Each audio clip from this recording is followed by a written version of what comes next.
Yeah right. Yes Premraj గారు నమస్తే. సినీ దర్శకులు మనతో పాటు ప్రేమరాజ్ గారు ఉన్నారు. సో మీరేం చెప్తారండి? వేస్ట్ చర్చ, అసలు పనికిరాదు, మేము చేసిందే గొప్ప అంటున్నాడు ఆయన. అంటే దాన్ని బట్టి ఏమర్థం చేసుకోవాలంటే ఏ గూటి పక్షి ఆ పాట పాడుద్ది. అది జనరల్ సామెత, కానీ అది ఈయనకు మాత్రం 100% వర్తిస్తుంది. ఎందుకు అనంటే ఇప్పుడు ఆయన ఎక్కడ ఉంటే అక్కడ పాట పాడతాడు. కాంగ్రెస్లో ఉన్నప్పుడు కాంగ్రెస్ పాట, షర్మిల గారి పార్టీలో ఉన్నప్పుడు షర్మిల గారి పాట, టీఆర్ఎస్లో ఉన్నప్పుడు టీఆర్ఎస్ పాట. అంటే కంప్లీట్గా ఎట్లా అంటే కంప్లీట్ కాంట్రాస్ట్ ఉంటుంది ఆయన వెర్షన్. ఇప్పుడు ఎవని పాలైందిరో తెలంగాణ అన్నకాన్నే పోయి ఆయన గడిలో చేరగలడు, వాళ్ళ కాళ్ళు మొక్కగలడు, వాళ్ళకు బానిసగిరి చెంచాగిరి చేయగలడు. మళ్ళీ ఇటు వచ్చిన తర్వాత డిఫరెంట్ వెర్షన్ తీసుకోగలుగుతాడు. ఆయన ఏ రకంగానే మాట్లాడగలుగుతాడు. ఆయనకి 2 నాలుకలు గారు 16 నాలుకలు ఉన్నాయి ఆయనకు. ఉన్నారా సోమన్న గారు? చేయలేదు. చెప్పండి, మాట్లాడొచ్చా? ఇంకా అయిపోయింది అట్లా. యా చెప్పండి, ఆయన చెప్పేది అయిపోయింది. ఇప్పుడు మీరు చెప్పండి సోమన్న గారు. ఇది ఒక్కటే గుర్తు పెట్టుకోవాల్సింది ఏంటంటే, సరే ఇప్పుడు మాట్లాడిన ఆయన పేరు ఏం పేరండి మళ్ళీ చెప్పండి? ప్రేమరాజ్ గారు. ప్రేమరాజ్ అన్న, ఓకే. ప్రేమరాజ్ గారు, ఇప్పుడు నేను మాట్లాడినటువంటి విధానము జయ జయ హే తెలంగాణ అనేది జాతీయ గీతమా కాదా, దాన్ని ప్రజల కాడికి తీసుకొచ్చుడు మంచా చెడా? జాతీయ గీతం కాదండి, రాష్ట్ర గీతం. ఎస్, అదే రాష్ట్రానికి జాతీయ గీతమే కదా, రాష్ట్ర గీతమే కదా, రాష్ట్ర గీతమే కదా. తీసుకురావడంలో ఇక్కడ ఎవరు అభ్యంతరం పెట్టట్లేదండి. మరి ఇప్పుడు మీరు ఇప్పుడు అసలు ఎవరి అనే మాటలు కూడా మీరు మాట్లాడారు. ఆయన వ్యక్తిత్వం గురించి కానీ ఆయన క్యారెక్టర్ గురించి కూడా ఎవరు మాట్లాడలేదు. కేవలం పాట గురించి, తెలంగాణ అస్తిత్వం గురించి, తెలంగాణ ఆత్మగౌరవం గురించి మాత్రమే మాట్లాడాం. ఈ 10 ఏళ్ళు ఏమైందనే క్వశ్చన్ కూడా మీరు వేశారండి. ఆ 10 ఏళ్ళు ఏమైందనే దగ్గర మీరు కూడా ఉన్నారు. మరి మీరు వాళ్ళని ఎందుకు అడగలేదండి? అప్పుడు అడగొచ్చు కదా మీరు. అడిగినాం అన్నగారు, చెప్పండి అడుగున అడిగినాం. నా రికార్డు చూపిస్తా. కాదన్నా అక్కడ మరి ఇప్పుడు మీరు ఆ క్వశ్చన్ వేయడంలో అర్థం ఏంటన్నా? అంటే గడిలో బోర్డు ఆయనకే తెలుస్తుంది, షర్మిల ఆయనకే అవు ఏ పార్టీలు ఉంటే ఆ పాట బాగుడే తెలుస్తుంది. ఒక పార్టీలో ఉండి ఇంకోనికి వంత బాగుడు నా జీవితంలో తెలియదు. అట్లాంటప్పుడు మీ దగ్గర నిజాయితీ ఎక్కడ ఎక్స్పెక్ట్ చేస్తాం మేము? ఏ జెండా మోస్తున్నామో ఆ జెండా విషయమే చెప్తాం మేము. ఆ జెండా చెప్పినావు ఖచ్చితంగా. అది చెప్పినావు కాబట్టి తెలంగాణ కళాకారుల పక్షాన జెండా మోసినా కూడా జయ జయ హే తెలంగాణ అనే పాట కావాల్సిందే అని నాడు మాట్లాడినావు, నేడు మాట్లాడతావు, రేపు కూడా మాట్లాడతాం. ఆ పాట రావాల్సిందే. దాది కిరావాన్ చేశాడా, ఇంకోరు చేశారా, ఎవ్వరు చేసినా ఆ పాటను ప్రజల కాటికి తీసుకొచ్చేటువంటి ప్రయత్నం జరిగింది. అది హర్షించదగ్గ విషయం అని చెప్తున్నా. దాంట్లో ఏమైనా లోపాలుంటే సవరించుకోకూడదు. మీరు ఎక్కడుంటే ఆ పాట పాడితే సరిపోద్దా? అది తప్పది. కేవలం గుడ్డిగా మీరు అక్కడ ఉన్నాను కాబట్టి మీరు సాహిత్యం చెప్పేది అన్నగారు మీరు మాట్లాడారు చెప్పనివ్వండి. అది రాసిన రచయిత ఉన్నాడు, దానికి రైట్స్ ఉన్నాయి, దానికి ఒక హక్కులు ఉన్నాయి, ఆయనకు స్వేచ్ఛ ఉంది. గౌరవం ముఖ్యమంత్రి గారు విన్నారు. దానికి సంబంధించిన ఒక మేధావర్గం వింటది. అదే ఒక్క డెసిషన్ కరెక్ట్ కాదనేది ఇక్కడ వర్షన్. సోమన్న గారు, ఒక్క డెసిషన్ కరెక్ట్ కాదు. తెలంగాణలో చాలా మంది కళాకారులు ఉన్నారు. మా ఒపీనియన్ తీసుకోవాలి, మా వర్షన్ కూడా వినాలి, మేము కూడా ఉన్నాం ఆ కొట్లాటలో అనేది వీళ్ళ వర్షన్. ఆయన పాట రాస్తే ఆయనకే రైట్ ఉంటది అనేది కాదు కదా. ఇక్కడ యావత్ రాష్ట్రం ఆమోదించాల్సిన పాట అది. ఒక్కటినండి, ఒక్క మాట అర్థం చేసుకోండి. నేనేమంటున్నాను, ఒక బాధ్యత గల ముఖ్యమంత్రి ఒక బాధ్యతగా రచయితను పిలిచి, లేదా అది ప్రజల నోళ్లలో నాలుకల మీద నానినటువంటి పాట గనక, ఆల్రెడీ అది ఒక చర్చ మీదకి వచ్చి బ్యాక్ అయినటువంటి పాట గనక, దాన్ని ఖచ్చితంగా రాష్ట్ర గీతంగా చేయాలి అన్నప్పుడు వారి మంత్రివర్గమో, వారికి సంబంధించినటువంటి ఉన్నటువంటి వర్గమో ఏది డిస్కస్ చేయకుండా, మాట్లాడకుండా డిసిషన్ తీసుకుంటారు వాళ్ళు. ఇంకా మీరు మాట్లాడడం ఆపితే నేను చెప్తా. కాదు, ఎందుకు ఆపుతారు? మీరు మాట్లాడడం ఆపితే నేను చెప్తా. లేదు, నాది అయిపోయింది, ఎందుకు ఆపుతా? చెప్పండి. నాది అయిపోయింది, ఎందుకు ఆపుతా నేను? చెప్పండి. అదే అంటున్నా, వాళ్ళు ఏ డిస్కషన్ చేయకుండానే ఒక నిర్ణయం ఎందుకు తీసుకుంటారు?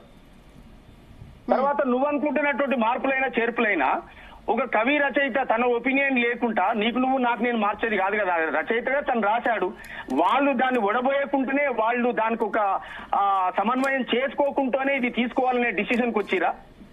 అట్లా ఎందుకు అనుకుంటారు?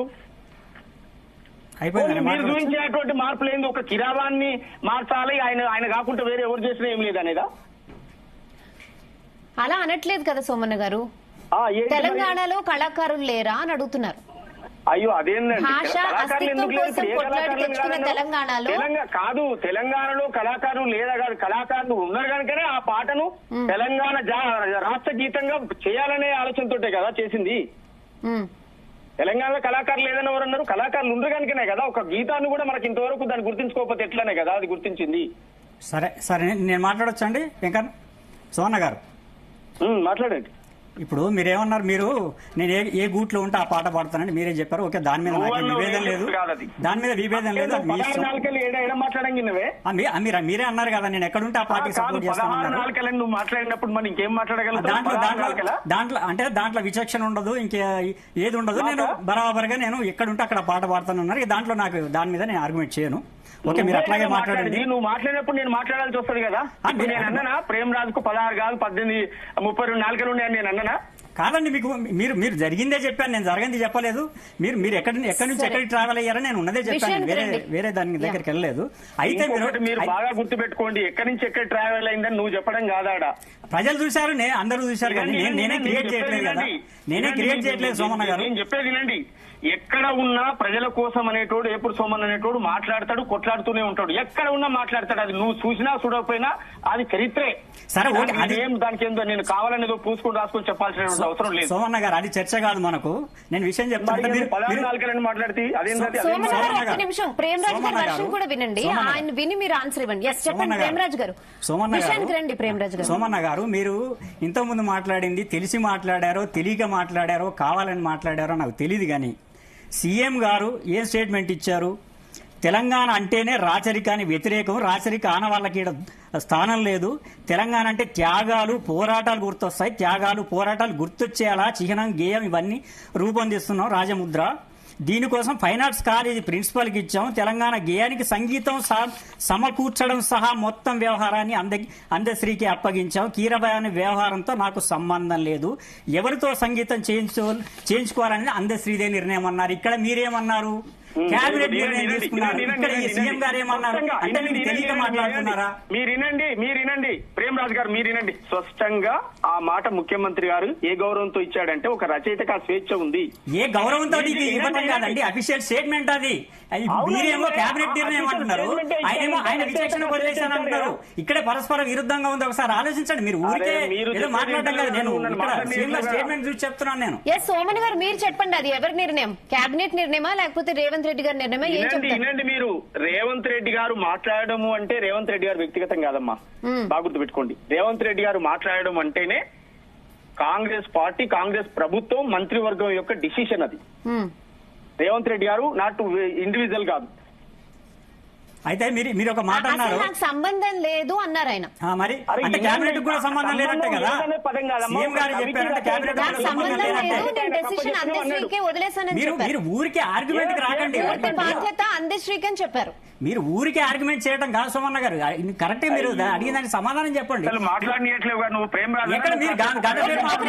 ప్రేమరాజు గారు మీరు చెప్పండి. రేవంత్ రెడ్డి గారు చెప్పింది మీరు క్లియర్ గా విన్నారు కదా, ఆయన చదివి వినిపించింది అఫీషియల్ గా రేవంత్ రెడ్డి మాట్లాడిన మాటలు. నాకు సంబంధం లేదు, నేను అందశ్రీకే డెసిషన్ వదిలేశాను అన్నారు. దీనిపై మీరు ఏం చెప్తారు? కరెక్టే, మంచి నిర్ణయమే అంటున్నా. అందశ్రీకి వదిలేయడము అని చెప్పడం అనేది చాలా గొప్ప నిర్ణయము. ఆయనే కవులకు కళాకారులకు ఇచ్చిన గౌరవము అంటున్నా. గౌరవం కాదండి, అది ఏకపక్ష నిర్ణయం అవుతుంది.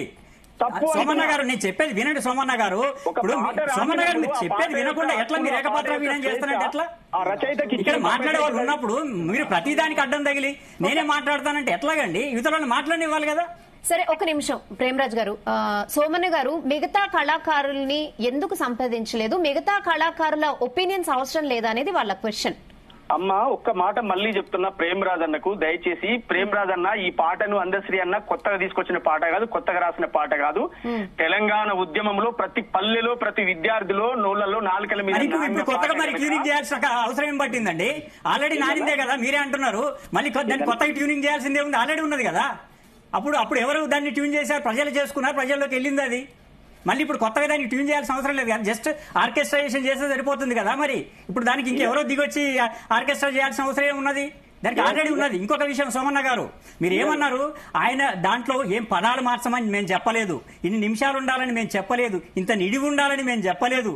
మా బాధ అంతా ఇక్కడ ఉన్న వాళ్ళతో చేయించమన్నాం తప్పితే ఆయన కవి దాంట్లో మేము జోక్యం చేసుకోలేదు. ఇంకొక విషయం సోమన్న గారు, ఇప్పుడు మిగతా విషయాల్లో రాష్ట్ర చిహ్నం విషయంలో మిగతా విషయాలలో కమిటీలు వేసి పెద్ద మనుషుల సలహాలు తీసుకున్న సీఎం గారు, కేబినెట్ గాని, సీఎం గారు గాని ఈ విషయంలో మాత్రం ఒక వ్యక్తికి ఎందుకు వదిలేశారనేది మా ప్రశ్న. ఇంకొకటి, ఇప్పుడు అతని పాట అని మీరు అంటున్నారు. మీరు ఒక గాయకులు, ఒక పాట ప్రజల పరమైనప్పుడు లేదా రాష్ట్ర గీతం అయినప్పుడు అతని పాట అవ్వదు, అది ప్రజల పాట అవుతుంది. కాబట్టి ప్రజల అభిప్రాయాలు, మేధావుల అభిప్రాయాలు కంపల్సరీగా తీసుకోవాలి. అతని నిర్ణయానికి వదిలేయటం అనేది చాలా తప్పుడు నిర్ణయం అని నేను చెప్తున్నాను. సరే, మాట్లాడొచ్చా? చెప్పండి. విషయం ఏంటంటే మళ్ళీ ఒకసారి గుర్తుపెట్టుకోరనా, 10 సంవత్సరాల కాలం పాటు 500 మంది కళాకారులను తన వెంట ఉంచుకొని తన పథకాల మీద పాటలు పాడించి, ఊరేగించి, డప్పులు కొట్టించి, అన్ని చేపించి ఈ పాటనే పనికిరాని పాటగా, ఆ రాసిన రచయితనే పనికిరాని రచయితగా పక్కకు పెడితే ఇవాళ ఆ పాటకు కనీసం ఒక పట్టం కట్టే విధంగా, గౌరవించే విధంగా రాష్ట్ర గీతంగా దాన్ని గుర్తించి బయటికి తీసుకొచ్చారు. ఇవాళ హర్షించదగ్గ విషయం అని చెప్తున్నా. ఇప్పుడు మీరు మాట్లాడేటువంటి ఈ సబ్జెక్ట్ అంతా కూడా నేనేమంటున్నా, ఇది కావాలని ఒక ఎలిగేషన్ పెట్టేటువంటి చర్చే తప్ప ఇది ఉపయోగపడే చర్చ కాదు. దయచేసి మళ్ళా మీకు నేను చర్చా వేదిక వెనక్కి తీసుకోండి. ఉపయోగపడే చర్చ కాదు ఇది, ప్రజాస్వామ్యం. సోమన్న గారు, ఉపయోగపడే చర్చ, ఉపయోగపడని చర్చ ఆ మాట మీరు మాట్లాడకూడదు.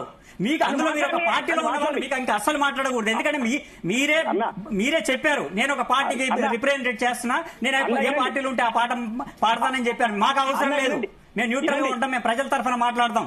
మీరు మమ్మల్ని మాట్లాడదు, చర్చ మాట మీరు వెనక్కి తీసుకోవాలి.